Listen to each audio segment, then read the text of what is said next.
तो कहानी की शुरुआत में हम एक आदमी को देखते हैं जिसकी एक कार एक्सीडेंट में मौत हो गई थी। लेकिन तभी वो आदमी एक दूसरी दुनिया में एक बच्चे की बॉडी में दोबारा से रिकारनेट होता है और उस बच्चे को उसके पास्ट के बारे में सब कुछ याद था। इसलिए वो डिसाइड करता है कि वो अपनी इस लाइफ को बहुत अच्छी तरह से जिएगा और उसके पेरेंट्स उसका नाम रूडियस रखते हैं। जिसके बाद रूडियस धीरे धीरे अपने आसपास के एनवायरनमेंट में ढलने लगता है और जैसे कि उसकी आत्मा एक 34 साल की आदमी की थी, इसलिए वो काफ़ी ठरकी भी था और अपनी मेड को काफ़ी अजीब सी नज़रों से घूर रहा था, जिससे वो मेड डर जाती है। लेकिन तभी रूडियस की मदर जिनेथ उसे वहाँ से ले जाती है। जिसके बाद एक दिन रूडियस अपने फादर को स्वॉर्ड की ट्रेनिंग करते हुए देख रहा होता है। तभी वो नीचे गिर जाता है जिससे उसे थोड़ी चोट लग जाती है, जिस पर जिनेथ रूडियस के ऊपर कोई अजीब सा स्पेल पड़ने लग जाती है जो रूडियस को काफ़ी अजीब लगता है। तभी उसे ग्रीन लाइट दिखती है जिससे वो काफ़ी हैरान होता है और उसका दर्द ठीक हो जाता है,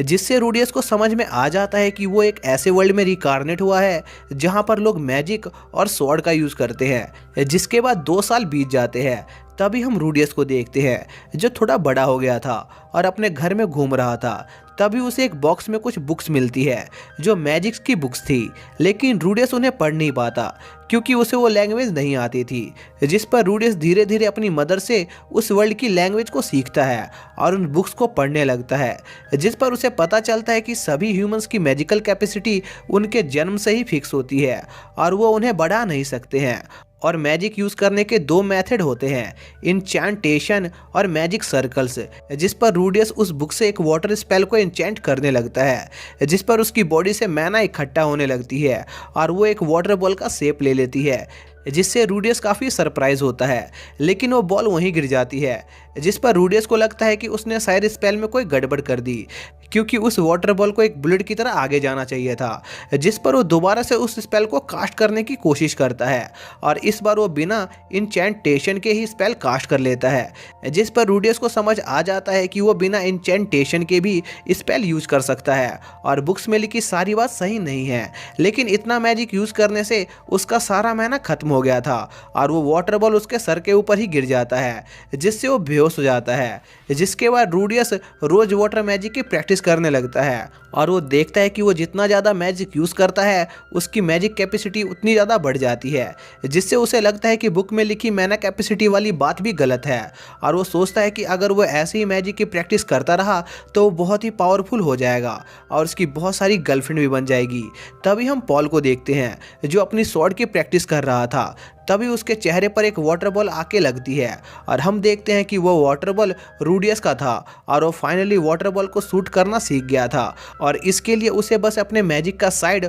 और स्पीड को इमेजिन करना पड़ता था। जिसके बाद रूडियस उस बुक से एक इंटरमीडिएट लेवल वाटर मैजिक को यूज़ करने के बारे में सोचता है क्योंकि उसे लगता है कि उसका मैना पूल अब काफ़ी बड़ा हो चुका है, जिस पर वो उस स्पेल को इंचेंट करने लगता है। तभी रूडियस के आसपास का सारा वाटर इकट्ठा होकर एक बड़ा स्पेयर बन जाता है जो बहुत स्पीड में उस रूम को तोड़ते हुए बाहर निकल जाता है और वो शोर सुनकर पॉल और जिनेथ रूडियस को वहाँ देखने आते हैं और वो देखते हैं कि आसपास की चीज़ें टूटी हुई हैं, जिससे उन्हें लगता है कि शायद ये किसी मॉन्स्टर का काम है। तभी जिनेथ को उसकी स्पेल बुक मिलती है और वो समझ जाती है कि ये रूडियस ने किया है और वो रूडियस को अजीब तरीके से देखने लगती है, जिस पर रूडियस को लगता है कि शायद इस दुनिया में छोटे बच्चे मैजिक यूज़ नहीं कर सकते हैं और अब ये लोग उसे मार देंगे। लेकिन ऐसा नहीं होता और जिनेथ रूडियस से बहुत इम्प्रेस होती है और उसे लगता है कि उनका बेटा एक जीनियस है और जिनेथ जल्द से जल्द रूडियस की मैजिक ट्रेनिंग स्टार्ट करने का फैसला करती है। लेकिन पॉल इसके खिलाफ होता है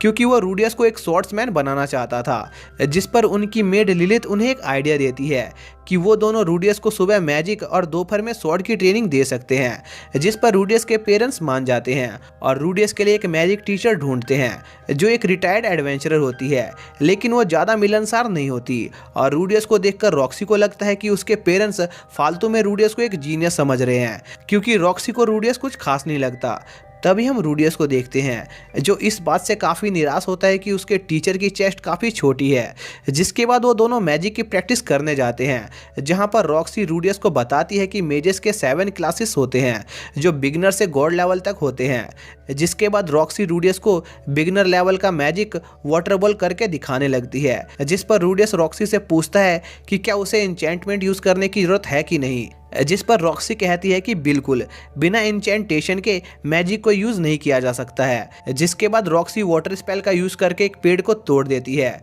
जिस पर रूडियस कहता है कि वो पेड़ उसकी मदर का फेवरेट ट्री था। जिस पर रॉक्सी घबरा जाती है और तुरंत उस ट्री को हीलिंग मैजिक से ठीक कर देती है और रूडियस ये देखकर काफी इंप्रेस होता है। जिसके बाद रॉक्सी रूडियस को मैजिक करने को कहती है, जिस पर रूडियस अपने इंचेंटेशन के बिना मैजिक करने की एबिलिटी को छिपाते हुए मैजिक करने लगता है। लेकिन तभी हवा चलती है और रूडियस को रॉक्सी की पैंटी दिख जाती है, जिससे वो गलती से बिना इंचेंटमेंट किए मैजिक यूज कर देता है और रॉक्सी ये नोटिस कर लेती है और काफी हैरान होती है। जिस पर रूडियस उसे बताता है कि वो काफी लंबे समय से ऐसे ही मैजिक यूज कर रहा है। तभी जिनेत के चिल्लाने की आवाज आती है और हम देखते हैं कि उस वाटर बॉल से जिनेत का फेवरेट ट्री टूट गया था और उस ट्री के टूटने का इल्जाम रॉक्सी के ऊपर लग जाता है, जिससे वो काफी निराश होती है और उसे लगता है कि उसकी जॉब चली जाएगी। जिस पर रूडियस रॉक्सी को एक गंदी स्माइल देता है और कहता है कि सब ठीक हो जाएगा। जिसके बाद पॉल उन सबको खाना खाने बुलाता है और वो रॉक्सी की वेलकम पार्टी को एंजॉय करते हैं। जिसके बाद हम रूडियस के पिछले लाइफ का सीन देखते हैं,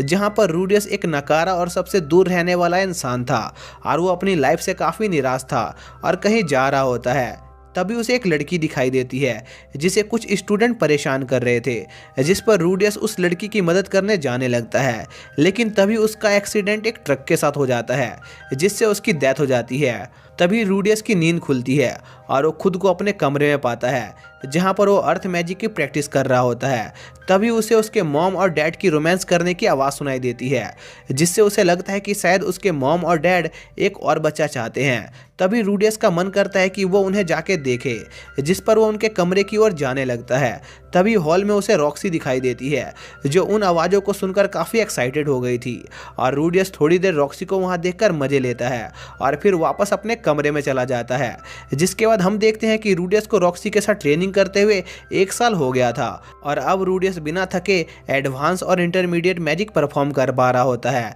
लेकिन उसकी शॉर्ट ट्रेनिंग उतनी खास अच्छी नहीं चल रही होती। जिसके बाद रॉक्सी रूडियस को मैजिक की हिस्ट्री पढ़ा रही होती है, लेकिन रूडियस को हिस्ट्री में कोई इंटरेस्ट नहीं होता और वो तो बस रॉक्सी की पैंटीज को ही देखने में बिजी होता है। जिस पर रॉक्सी रूडियस को उसके बचपन की एक कहानी सुनाती है जो उसके पेरेंट्स उसे सुनाया करते थे और वो रूडियस को बताती है कि ह्यूमंस और डीमंस के बीच ज़्यादा नहीं बनती है, क्योंकि 400 साल पहले एक वॉर में सुपार नाम की एक डीमन रेस हुआ करती थी जो बहुत ही ज़्यादा पावरफुल थी और उन्होंने 2 गॉड्स के बीच की वॉर में पार्टिसिपेट किया और जीत हासिल की। लेकिन वॉर जीतने के बाद वो अपने ही साथियों पर हमला करने लग गए और बहुत से लोगों को जान से मार दिया। इसलिए डीमन और ह्यूमन कॉन्टिनेंट्स के लोगों ने सुपार्ड रेस को पूरी तरह से बेदखल कर दिया। इसलिए ह्यूमंस को डीमंस अच्छे नहीं लगते हैं और साथ ही रॉक्सी रूडियस से कहती है कि उसे कभी भी कोई सुपार्ड दिखे तो उसे तुरंत वहां से भाग जाना चाहिए, नहीं तो वो सुपार्ड उसे जान से मार देंगे। जिस पर रूडियस सोचता है कि रॉक्सी उसे ऐसे ही डरा रही है। जिसके बाद हम अगले दिन का सीन देखते हैं, जहां पर रूडियस कुछ बच्चों को खेलते हुए देख रहा होता है, पर इससे उसे उसके पास्ट लाइफ का ट्रॉमा याद आने लगता है, जहां पर सभी बच्चे उसकी बहुत बेइज्जती करते थे और क्लास में नंगा कर देते थे, साथ ही उसे मारा पीटा भी करते थे, जिससे उसे लोगों से बात करने और घर से बाहर जाने से डर लगता था। तभी वहां पर रॉक्सी आ जाती है, जो रूडियस को एक एडवाइस देती है कि जब वो बड़ा हो जाएगा तो उसे ड्रैगन माउंटेन के पीछे बसी रोसवेल सिटी के मैजिक एकेडमी में जाना चाहिए, जहां पर वो अपना मैजिक को और ज़्यादा डेवलप कर पाएगा। लेकिन रूडियस स्कूल नहीं जाना चाहता था और हमेशा रॉक्सी से ही मैजिक सीखना चाहता था और ऐसे ही रॉक्सी को रूडियस के साथ रहते हुए 2 साल बीत जाते हैं और अब रूडियस का ग्रेजुएट होने का समय आ गया था। इसलिए रॉक्सी रूडियस का टेस्ट लेने के लिए उसे उसके विलेज से दूर ले जाने की सोचती है, जिस पर पॉल अपने घोड़े को तैयार करता है, लेकिन रूडियस घर छोड़कर नहीं जाना चाहता था। जिस पर रॉक्सी रूडियस को उस पर भरोसा करने को कहती है और अपने साथ ले जाने लगती है और रास्ते में रूडियस को लग रहा होता है कि सभी लोग उसे ही देख रहे हैं और वो उसका मजाक उड़ाएंगे, लेकिन वो गौर करता है कि वो सब असल में रॉक्सी को देख रहे थे और वो विलेजर्स रॉक्सी को उनकी मदद करने के लिए शुक्रिया कर रहे होते हैं। जिस पर रूडियस सोचता है कि रॉक्सी को भी शायद शुरुआत में लोग अजीब तरह से देखते होंगे क्योंकि वो एक डीमन है, लेकिन उसने मेहनत करके लोगों के सामने अपनी एक अच्छी इमेज बना ली है, इसलिए आज वो लोग रॉक्सी की इतनी इज्जत कर रहे हैं। जिस पर रूडियस को लगता है कि वो भी ऐसा कर सकता है, जिससे उसका लोगों से मिलना और बात करने का डर खत्म हो जाएगा। जिसके बाद वो दोनों विलेज से काफी दूर पहुंच जाते हैं, जहां पर रॉक्सी रूडियस को सेंट लेवल का मैजिक निम्बस क्लाउड करके दिखा दिखाती है जिससे एक बड़ा तूफान जनरेट होता है। लेकिन इसमें एक लाइटनिंग स्ट्राइक पॉल के घोड़े को लग जाता है जिससे वो घायल हो जाता है, जिस पर रॉक्सी उसे अपने हीलिंग मैजिक से ठीक करती है। पर उस घोड़े की हालत काफ़ी ख़राब हो गई थी, जिस पर रॉक्सी रूडियस को पॉल को यह बात बताने से मना करती है। जिसके बाद रूडियस निम्बस क्लाउड मैजिक का यूज़ करता है और रॉक्सी से भी ज़्यादा पावरफुल क्लाउड क्रिएट करता है और उस टेस्ट को पास कर लेता है। जिसके बाद रूडियस का 5वां जन्मदिन आता है, जिस पर उसकी पूरी फैमिली उसे गिफ्ट देती है और रॉक्सी रूडियस को एक जादुई छड़ी देती है। जिसके बाद रॉक्सी अपने आगे के सफ़र के लिए वहाँ से निकल जाती है। जिसके बाद रॉक्सी को गए काफ़ी दिन गुजर जाते हैं और अब रूडियस को घर से बाहर जाने में कोई दिक्कत नहीं होती थी और वो काफ़ी सारी सुंदर जगहों पर भी घूमने जाता है। तभी उसे कुछ बच्चे एक लड़के को परेशान करते हुए दिखाई देते हैं, जिस पर रूडियस उन लड़कों को वहाँ से भगा देता है और उस लड़के की मदद करता है। और रूडियस गौर करता है कि वो लड़का काफ़ी हैंडसम और शर्मीला है, जिस पर रूडियस सोचता है कि ये लड़का बड़ा होकर पक्का एक लेडी किलर बनेगा। जिसके बाद रूडियस उसकी मदद करता है, जिस पर वो लड़का और रूडियस दोस्त बन जाते हैं और वो लड़का रूडियस को अपना नाम बताता है। लेकिन रूडियस को उस लड़के का नाम ढंग से सुनाई नहीं देता और उसे लगता है कि उसका नाम सिल्फ है। जिसके बाद सिल्फ रूडियस को उसे भी उसकी तरह मैजिक करना सिखाने को कहता है और रूडियस भी इससे काफ़ी एक्साइटेड हो जाता है और सिल्फ की ट्रेनिंग स्टार्ट कर देता है। जिसके बाद रूडियस शाम को अपने घर जाता है, जहां पर पॉल किसी कारण से रूडियस पर बहुत गुस्सा था और रूडियस समझ जाता है कि शायद ये सुबह की लड़ाई के कारण है। जिस पर वो पॉल को सब कुछ बताने लगता है, लेकिन पॉल रूडियस की बिना पूरी बात सुने उसे एक थप्पड़ मार देता है, जिससे उन दोनों में बहस हो जाती है। तभी रूडियस पॉल को पूरी बात बताता है और सच्चाई जानने के बाद पॉल खुद से काफ़ी निराश होता है और उसे लगता है कि वो एक अच्छा फादर नहीं है और कहीं रूडियस वो गलती ना करे जो उसने अपने फादर के साथ की थी। जिसके बाद हम कुछ महीनों के बाद का सीन देखते हैं, जहां पर सिल्फ अब मैजिक करने में काफ़ी माहिर हो गया था और उसका मैना पूल भी काफ़ी बड़ा हो गया था। जिस पर सिल्फ रूडियस को उसे चेंटलेस मैजिक सिखाने को कहता है, जिस पर रूडियस उसे चेंटलेस मैजिक करने का तरीका बताता है और कुछ समय प्रैक्टिस करने के बाद सिल्फ चेंटलेस मैजिक सीख लेता है और वो दोनों इससे काफ़ी खुश होते हैं। तभी काफ़ी तेज की बारिश होने लगती है और वो दोनों भीगते हुए रूडियस के घर पर आते हैं, जहां पर रूडियस उन दोनों के नहाने के लिए पानी गर्म करता है और सिल्फ को उसके कपड़े उतार कर नहाने को कहता है। लेकिन सिल्फ अपने कपड़े नहीं उतार रहा था, जिस पर रूडियस ज़बरदस्ती उसके कपड़े उतार देता है, जिस पर वो जोर से चिल्लाने लगती है और रूडियस को पता चलता है कि सिल्फ एक लड़की है। जिस पर पॉल आकर रूडियस को उसकी गलती समझाता है और सिल्फी से माफ़ी मांगने को कहता है। जिस पर रूडियस सिल्फी से माफ़ी मांगने जाता है और उसे कहता है कि उसे अभी तक लग रहा था कि वो एक लड़का है, इसलिए वो उससे माफ़ी चाहता है। लेकिन सिल्फी रूडियस को देखकर वापस से रोने लग जाती है, जिस पर रूडियस वहाँ से चला जाता है। जिसके अगले दिन ट्रेनिंग के टाइम पॉल रूडियस से पूछता है कि उसके और सिल्फी के बीच सब कुछ कैसा चल रहा है, जिस पर रूडियस कहता है कि वो उससे अभी तक बात नहीं कर रही है। जिस पर पॉल रूडियस को कहता है कि अगर वो चाहे तो वो उसे सिल्फी को पटाने के कुछ तरीके बता सकता है। जिस पर रूडियस अपने कान खड़े करके पॉल की एडवाइस सुनने लगता है। तभी वहाँ पर सिल्फी आ जाती है और सिल्फी को वहाँ देखकर रूडियस कुछ बोल नहीं पाता और सिल्फी से दोबारा माफ़ी मांगने लग जाता है, जिस पर सिल्फी उसे माफ़ कर देती है और वो दोनों वापस से दोस्त बन जाते हैं। जिसके अगले दिन हम रूडियस और उसकी फैमिली को देखते हैं, जहां पर पॉल को पता चलता है कि जेनेट प्रेग्नेंट है, जिससे पॉल और रूडियस काफ़ी खुश होते हैं और इस बात को सेलिब्रेट करने लगते हैं। तभी लिलिथ उन्हें बताती है कि वो भी प्रेग्नेंट है, जिससे सभी लोग शॉक हो जाते हैं और सब लोगों का शक पॉल पर जाता है। जिस पर पॉल जेनेट से माफ़ी मांगने लगता है और जेनेट उसे पीट देती है और रूडियस भी इस सिचुएशन को अच्छी तरह समझ रहा होता है और जेनेट और लिलिथ की कन्वर्सेशन को सुन रहा होता है, जहाँ पर लिलिथ डिसाइड करती है कि जब एक बार वो अपने बच्चे की डिलीवरी कर लेगी तब वो इस जगह को छोड़कर सिटी में अपने फैमिली के पास रहने चली जाएगी। लेकिन जेनेट को पता होता है कि अगर डिलीवरी के बाद लिलिथ सीधा ट्रैवल करेगी तो वो इस सिचुएशन में मर सकती है और उसका बच्चा भी सर्वाइव नहीं कर पाएगा और रूडियस भी ये बात समझ जाता है और सोचता है कि लिलिथ ने उसके कई काले राजों को छुपा कर रखा है और वो उसके गंदे कपड़े भी धोती है, इसलिए उसे उसकी मदद करनी चाहिए। जिस पर रूडियस जेनेट के पास जाता है और उससे कहता है कि अब उसे जब एक की जगह दो सिबलिंग्स मिल रहे हैं तो ये उसके लिए अच्छा ही है और वैसे भी उसे लगता है कि पॉल ने लिलिथ को ये सब करने पर मजबूर किया था, क्योंकि उसने एक बार पॉल को लिलिथ से कहते हुए सुना था कि अगर लिलिथ को यहाँ रहना है तो उसे उसकी सारी बात माननी पड़ेगी। जिस पर पॉल अपनी सफाई देने लगता है कि उसने ऐसा कुछ नहीं किया है, लेकिन जिनेत उसे चुप रहने को कहती है और उसे लगता है कि पॉल के काम की सजा लिलिथ को नहीं मिलनी चाहिए, इसलिए वो लिलिथ को भी उनके साथ रहने देती है और पॉल को बाद में सबक सिखाने का फैसला करती है। जिसके बाद हम पॉल और रूडियस को देखते हैं जो आपस में ट्रेनिंग कर रहे थे और पॉल अपना गुस्सा रूडियस पर निकाल रहा होता है। जिसके बाद हम लिलिथ को देखते हैं जहां पर हमें पता चलता है कि लिलिथ ने जानबूझकर पॉल को सीड्यूस किया था क्योंकि वो रोज पॉल और जिनेत को साथ में देखकर जेलस होती थी और रूडियस को यह सब पता था, तभी उसने उसकी मदद की। इसलिए जिनेत रूडियस को अच्छे से ट्रीट करने का फैसला करती है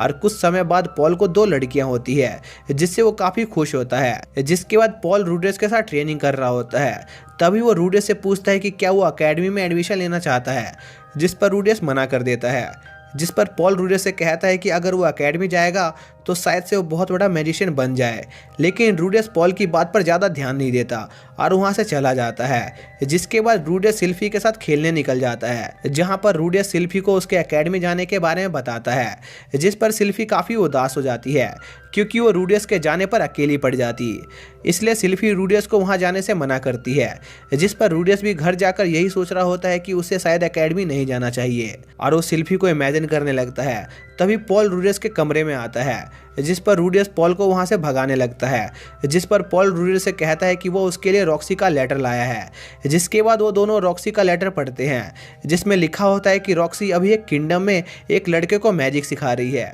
जो रूडियस जितना टैलेंटेड तो नहीं था पर काफ़ी इंटेलिजेंट है और वो भी रूडियस की तरह एक ठरकी है। और अब रॉक्सी किंग क्लास लेवल की मेज बन चुकी है और उसे उम्मीद होती है कि रूडियस भी अपने टैलेंट के साथ अब तक एम्परर क्लास का मेज तो बन ही चुका होगा। और उस लेटर को पढ़कर रूडियस को लगता है कि वो सही में इस विलेज में अपना टैलेंट वेस्ट कर रहा है, इसलिए वो अगले दिन पॉल से कहता है कि वो एकेडमी ज्वाइन करना चाहता है। लेकिन पॉल रूडियस को एकेडमी नहीं भेजना चाहता था क्योंकि वो रूडियस को एक स्वॉर्ड्समैन बनाना चाहता था, लेकिन जिनेत और लिलिथ के फोर्स करने पर पॉल को रूडियस की बात माननी पड़ती है। तभी रूडियस कहता है कि वो चाहता है कि सिल्फी भी उसके साथ वो एकेडमी ज्वाइन करे, जिस पर पॉल मना कर देता है क्योंकि वो 2 लोगों की एकेडमी की फीस को अफोर्ड नहीं कर सकता था। जिस पर रूडियस पॉल से उसे एक जॉब दिलाने को कहता है क्योंकि वो सिल्फी की फीस को खुद भरना चाहता था, जिस पर पॉल मान जाता है और अगले दिन अपनी एक फ्रेंड गिलेन को बुलाता है जो एक बीस्ट स्वॉर्ड्समैन होती है और वो रूडियस को लेने आई थी। लेकिन रूडियस थोड़ा कंफ्यूज होता है क्योंकि सिल्फी वहाँ पर नहीं थी। तभी पॉल रूडियस पर अटैक कर देता है और उन दोनों में फाइट होने लगती है, जहाँ पर रूडियस पॉल पर फायरबॉल से अटैक करता है पर उससे पॉल को कुछ नहीं होता। जिस पर रूडियस वाटर मैजिक से पॉल से दूर हो जाता है और अर्थ मैजिक से पॉल को रोकने की कोशिश करता है पर उसका भी कोई फायदा नहीं होता। जिस पर रूडियस पॉल और अपने बीच डिस्टेंस बनाने की कोशिश करता है, जिस पर Paul water God sword style का यूज करता है और रूडियस को बेहोश कर देता है। जिसके बाद रूडियस को दोबारा होश आता है और वो देखता है कि गिलेन उसे पॉल के रिलेटिव्स के घर ले जा रही है जो रोजवेल सिटी में रहते थे। और इसी के साथ ये पार्ट यहीं पर खत्म हो जाता है। तो दोस्तों, अगर आप लोगों को इस सीरीज़ का सेकंड पार्ट देखना है तो उसको मैंने अपने नए चैनल पर अपलोड कर दिया है, जिसका लिंक आप लोगों को डिस्क्रिप्शन में मिल जाएगा, आप वहां से देख सकते हैं। तो मिलते हैं नई वीडियो में, तब तक के लिए बाय।